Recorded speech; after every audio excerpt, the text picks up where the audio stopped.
জুবিন গাৰ্গ ডাঙৰীয়া অসমৰ ৰাইজ এতিয়া সচেতন হ'ল, সজাগ হ'ল। যি টি কথাৰে আপুনি কিন্তু এতিয়া অসমৰ ৰাইজক উল্টা পাক মাৰিব নোৱাৰিব, কাৰণ সকলোৱে বুজা হৈছে, সকলোৱে জনা হৈছে। গতিকে আপোনাৰ নিজৰ জেগাত আপুনি সুন্দৰকৈ থাকক, আপোনাক সন্মান কৰোঁ। গতিকে সন্মানটো বজাই ৰাখিবলৈ জানিলে ভাল হয়। গতিকে আনৰ বিষয়ে ইমান বেয়াকৈ কোৱাটো কোনো দৰকাৰ নাই। আপুনি কোন হয়? আপুনি শিল্পী। আপোনাক শিল্পী কোনে বনাইছে? আমি বনাইছোঁ। আমাৰ বাহিৰে আমি যদি গান নুশুনো আপোনাৰ, তেন্তে আপোনাৰ গান কোনে শুনিব? গৰুৱে শুনিব নেকি? নুশুনে, কাৰণ আমি মানুহে শুনিব লাগিব।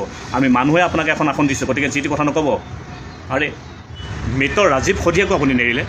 আৰে আপুনি সাংবাদিকক চাই কি এক্সপ্ৰেছন দি কথাত ক'লে যে জাতিৰ গান মই গোৱা নাছিলোঁ নেকি? আপুনি গাইছে, নিশ্চয় গাইছে। আপুনি নিজেই লিখি কেইটা গান গাইছে জাতিৰ গান। কিন্তু ৰাজীৱ সদিয়াই, যিজন ৰাজীৱ সদিয়া, অকণমান ভুল হৈ গৈছে নামটো কওঁতে হয়তো, কিন্তু ৰাজীৱ সদিয়াই যথেষ্টখিনি অসমীয়াৰ কাৰণে, জাতিটোৰ কাৰণে কৰি থৈ গৈছে। জাতিৰ কৱচ হৈ ৰৈছিল তেওঁ। জাতিটো সংকটৰ সময়ত তেখেতে মাত মাতিছিল, তেখেতে গীতেৰে, তেখেতৰ কণ্ঠৰে তেখেতে মাত মাতিছিল। তেখেতে প্ৰত্যেকটো মুহূৰ্ততে তেখেতে জাতিটোৰ কাৰণে আগবাঢ়ি আহিছিল। এইটোতো আপুনি ভালদৰে জানে চাগে। কিন্তু তথাপিতো আপুনি কি বুলি কৈছে যে ৰাজীৱ সদিয়াক মই চিনি নাপাওঁ। এইটো ভুল কথা কৈছে। আপুনি কেৱল নাভাবিব যে এইখন হাবিত অকল আপুনিয়েই বাঘ। ইয়াত বহুত বাঘ আছে, বহুত বাঘ আছে। আপুনি নাভাবিব অকল আপুনিয়ে বাঘ। হয়, আপোনাক এটা জেগা দিছোঁ আমি। এই জেগাটো আপুনি ভালদৰে ৰাখক আৰু মন্তব্যবিলাক ভালদৰে কৰিব। আপোনাৰ মন্তব্যবিলাক আজিকালি বেলেগ ধৰণে যায়। আপুনি সংগীত জগতখনত থাকিব নে বেলেগ জগতলৈ যাম বুলি ভাবিছে? আচলতে আপোনাৰ বয়সো নাই বাৰু এতিয়া। যি হওক নহওক, আপুনি ভালদৰে থাকক। ভালদৰে থাকিলে আমাৰো ভাল লাগে। আপোনাৰ গান আপুনি, তেওঁ এজন শিল্পীয়ে নহয়, তেওঁ এজন মহান শিল্পী। কাৰণ তেওঁ এটা শিলক পিচি পিচি গুৰি কৰি নিজে পানীৰ নিচিনাকৈ পি খাইছিল। গতিকে এটা শিলক যোনে পিচি পি খাব পাৰিব পানীৰ দৰে, তেওঁকহে শিল্পী বুলি কোৱা যায়। আচলতে তেওঁ এজন মহান শিল্পী।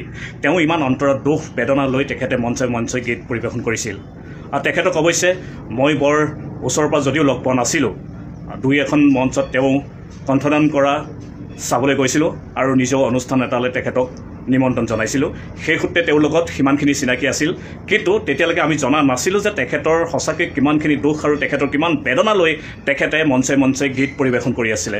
এতিয়া যথেষ্টখিনি ভিডিঅ' দেখাৰ পিছতহে গম পাইছোঁ যে তেখেতৰ সঁচাকৈ যথেষ্টখিনি দুখ আৰু বেদনা লৈ তেখেতে এখন গাঁৱৰ পৰা, এখন ভিতৰৰ গাঁৱৰ পৰা তেখেতে যি ধৰণে ওলাই আহিছিল তেখেতে জাতিটোৰ কাৰণে, আৰু যে জাতিটোৰ কাৰণে তেখেত এজন মেৰুদণ্ডৰ নিচিনাকৈ থিয় হৈ ৰৈছিল। যেতিয়া জাতিটোৰ সংকটত পৰে, যেতিয়া জাতি সংকটত পৰে, যেতিয়া বিপদত পৰে জাতিটো, তেতিয়া তেখেতেই তেখেতৰ গীত আৰু তেখেতৰ কণ্ঠৰে, তেখেতৰ লিখিতৰে তেখেতে এটা কৱচ হৈ ৰৈছিল। সেই জাতিটো, আমাৰ অসমীয়া জাতিটোৰ বাবে তেখেতে যথেষ্টখিনি দি থৈ গৈছে আৰু কৰি থৈ গৈছে।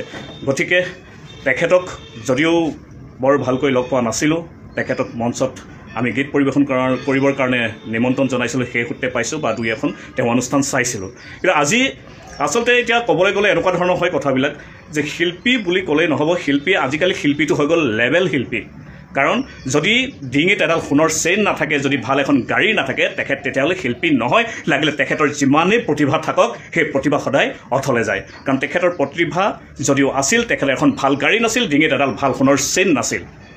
আজিকালি লেভেল, সাংস্কৃতিক দিশখনত আজিকালি লেভেলটো চোৱা যায় যে লেভেল মুঠতে মানুহৰ থাকিব লাগিব, প্ৰতিভা নহয় সাংস্কৃতিক দিশখনত। কিন্তু আজি জুবিন গাৰ্গে যিটো কৰিলে, একেবাৰে তুলঙা মন্তব্য কৰিছে। তেখেতে ঢুকোৱাৰ পাছতো তেখেতে শান্তি পোৱা নাই। তেখেতে এনেধৰণৰ মন্তব্য আচলতে কৰিব নালাগিছিল। তেখেতক যিসকল সাংবাদিকে সুধিছিল তাৰ উত্তৰ সুন্দৰকৈ দিব পাৰিলেহেঁতেন, আৰু সেই উত্তৰ সুন্দৰকৈ নিদি তেখেতে এটা কথা কৈছিল যে মই কি জাতি গান গোৱা নাছিলোঁ নেকি। কিন্তু তেখেতে ক'লে কথাষাৰৰ এক্সপ্ৰেশ্যনটো আপোনালোকে চাব ভালদৰে। তেখেতৰ এক্সপ্ৰেশ্যনটো কেনেকুৱা ধৰণৰ আছিলে তেখেতে যেতিয়া সাংবাদিকক কৈছিল। আৰু এতিয়া আৰু এটা কথা কওঁ, জুবিন গাৰ্গে যিটো মন্তব্য কৰিলে একেবাৰে অশুদ্ধ আৰু একেবাৰে ভুলজনক। গতিকে এজন শিল্পীক তেনেধৰণৰ কথা কোৱাটো যুক্তিগত কথা নহয়। তুমি চিনি নোপোৱা স্বাভাৱিক কথা, কিন্তু যদিও চিনি নোপোৱা, আচলতে তুমি বেলেগ ধৰণৰ কথাষাৰ ক'ব পাৰিলাহেঁতেন, কিন্তু নকলা।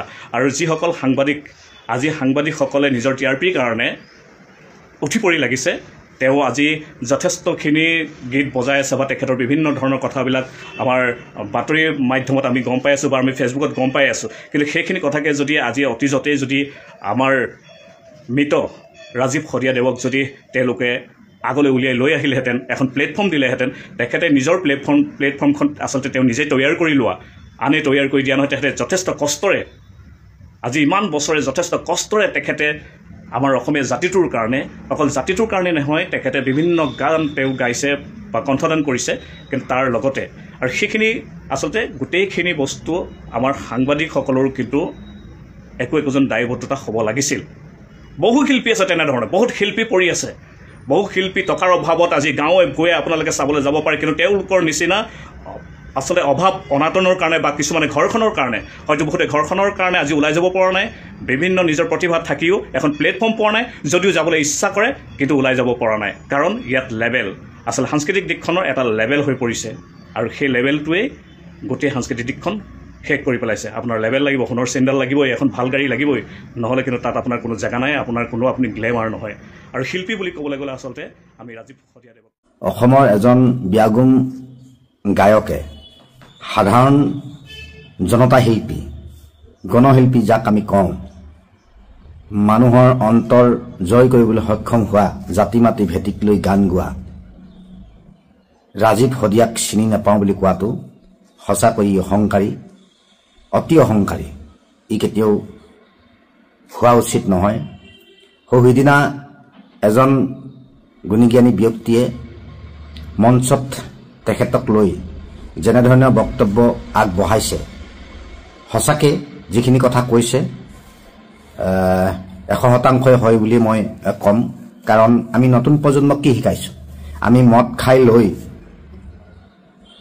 সমাজৰ চিন্তা নকৰাকৈ এজন চিন্তাশীল ব্যক্তিয়ে ৰাইজৰ পক্ষে যেতিয়া কথা কয় তেতিয়াহ'লে তাত কিছু আমাক ক'বলগীয়া আছে যি বক্তব্যই তেনে এজন ব্যক্তিয়ে যেতিয়া বক্তব্য ৰাখে ৰাইজে কথাবিলাক শুনে আৰু তেতিয়া ৰাইজে দুখ পায় আৰু সেইবাবে আজি ৰাজীৱ শদিয়াক তেখেতে চিনি নাপাওঁ বুলি কোৱাটো অসমৰ ৰাইজে মনকষ্ট পাইছে অন্তৰত দুখ পাইছে কাৰণ সঁচা অৰ্থত ৰাজীৱ শদিয়া এজন সংগীত শিল্পী জনতাৰ শিল্পী খাটি খোৱা জনতাক লৈ গীত গোৱা জাতি মাটিক লৈ গীত গোৱা হয় আপুনিও গাইছে কিন্তু ৰাজীৱ শদিয়া নিচিনা আপুনি গীত অন্তৰত যেনেধৰণে জাতি মাটিক গীত ৰাজীৱ শদিয়া গীত অন্তৰত সোমাই মানুহক আবেগ সৃষ্টি কৰিছিল আপুনি কিন্তু তেনে কৰিব পৰা নাছিল আপুনি গাইছে 30,000 গীত গাইছে বুলি আপুনি কয় 40,000 গীত গাইছে বুলি কয় হয় একাংশই আপোনাক ভাল পায় কিন্তু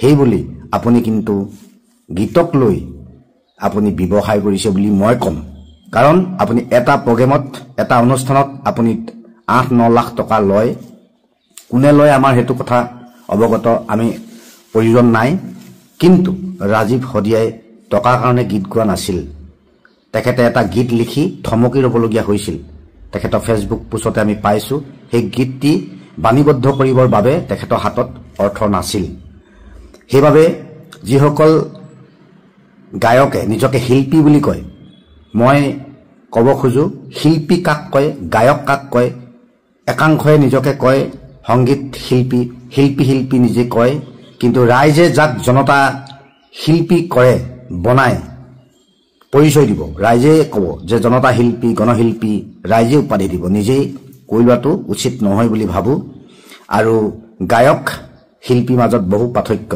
সঁচা অৰ্থত ৰাজীৱ শদিয়া এজন গণশিল্পী জনতাৰ শিল্পী খাটি খোৱাৰ মানুহৰ শিল্পী আছিল আৰু সেইবাবে আজি ৰাজীৱ শদিয়াক অসমৰ শদিয়াৰ পৰা ধুবুৰীলৈকে সকলো মানুহে তেখেতক লৈ দুখ প্ৰকাশ কৰিছে কালিলৈ তেনে গায়ক বহু আমি দেখিছো তেনে গায়ক আমাৰ মাজৰ পৰা বহু আঁতৰি গৈছে কিন্তু কিমানজনে খবৰ ৰাখিছে কিমান মানুহ হৈছে মৃত্যু সময়ত হেতুৱে ডাঙৰ কথা কালিলৈ বাকিবিলাকৰ বা কেনে হয় কিমান মানুহ হয় হেতু এটা প্ৰশ্নবোধক চিন সেইবাবে অহংকাৰ নাপাই কেতিয়াও কৰিব এজন সঁচা শিল্পী আছিল তেখেত এইবিলাক কথাই আমাক মনোকষ্ট দিয়ে বিখ্যাত গায়কে যদি মদৰ নিচাত অসমৰ ৰাইজলৈ নতুন প্ৰজন্মলৈ এই বক্তব্যবিলাক ৰাখে তেতিয়াহ'লে নতুন প্ৰজন্মই সেই গতিয়ে বাট লয় কাৰণ আপোনাকো বহু নতুন প্ৰজন্মই আপোনাক অনুকৰণ কৰে সেইবাবে আপুনি সংযত হোৱাটো প্ৰয়োজন আছে হয়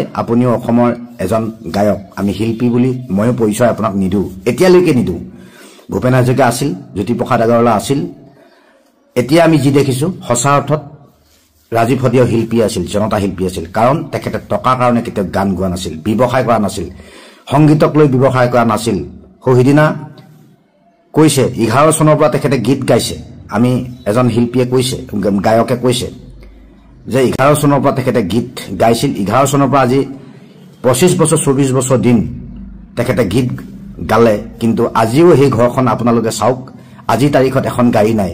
আজিৰ তাৰিখত এখন গাড়ী ল'বলৈ 0 ডাউন পেমেণ্টতো এখন গাড়ী পায়, কিন্তু তেখেতৰ এখন গাড়ীৰ অভাৱত গুৱাহাটী প্ৰেছ ক্লাবলৈ সন্মান ল'বলৈ আহিব নোৱাৰা অৱস্থা। এনেধৰণৰ সংগীত শিল্পী আমাৰ সমাজত আছিল আৰু ৰাজীৱ হদিয়া সঁচাকৈ অসমৰ আৱেগ আছিল, অসমৰ চেতনা আছিল, অসমৰ জনগণৰ খাটি খোৱা মানুহৰ হৃদয় জয় কৰিব পৰা এজন সঁচা অৰ্থত সংগীত শিল্পী আছিল। ধন্যবাদ।